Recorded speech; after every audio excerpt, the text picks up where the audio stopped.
and welcome to my introduction of Punchcat for Elder Scrolls Online. ESO doesn't have an unarmed class, so yeah, it's gimpy. That's not the point. The point is to have fun. A user on Reddit, StixZ, asked how viable is playing as a Punchcat and asked if UA scaled and a few other things, and I wanted to find out. So initially this day one video started out as a slideshow, but I switched it to a video because Punchcat looks awesome.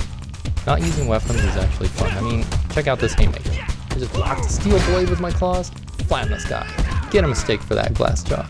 So the question is, how do you make a character that is fun, viable, and doesn't use weapons? Well, Khajiit needs to know his limitations. I wanted a set of guidelines just to be consistent. You can use these or whatever you want as long as you're having fun and not using a weapon. Guideline number 1, Punchcat don't use weapons or magic. I decided if it looks like it can be done without magic, it's okay. In game mechanic terms, unarmed means your weapon damage is 0. It stays at 0. So skills based heavily on weapon damage will not scale. But class skills will do damage, and most of those scale on Magicka. I also found 2 classes can increase their own weapon damage. The Dragon Knight's Molten Weapons and Night Blades can increase their next attack. As far as other classes, Sorks felt way too blasty, and Templars felt way too magical stabby-like. The obvious choices were Dragon Knight or Nightblade, and I went with DK for Molten Weapons and a Fist of Fire morph, and also for Searing Strike, which looks like Flaming Claws of Death. I tested a Nightblade first, and they do have a few things like an excellent finisher, the ability to siphon health, and attacks that can get a bonus from stealth. They're natural for Punchcat, but I didn't really like their finisher because it was stabby, like with a dagger.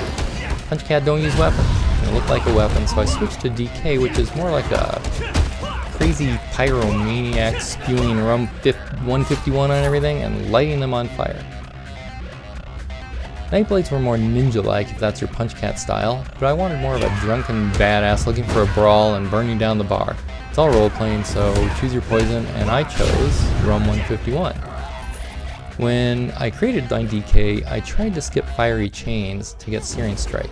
Searing Strike is like the Flaming Claws of Death skill that you see DKs using. Unfortunately, I started reading books to increase my DK skills, and my bow skill went up to 2, and I wanted all my weapon skills to be 1.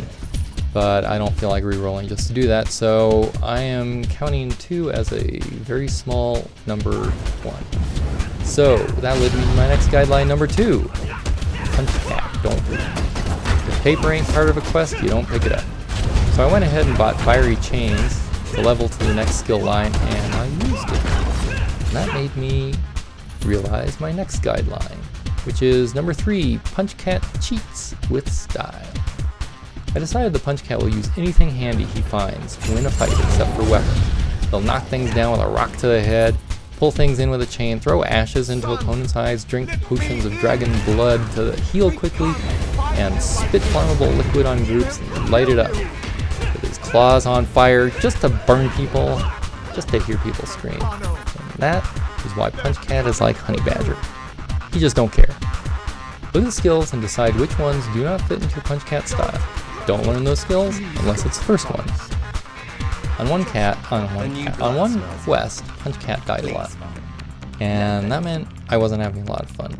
So I managed to finish the quest and got a piece of heavy armor as a reward, and it actually felt pretty good. So I crafted myself some more heavy armor, and that led me to the final guideline number 4.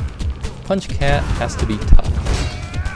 Punchcat will wear armor, use potions, and do anything he can to survive. Most importantly, his weapon of choice is no weapon at all. Pancano, why did the gods curse him?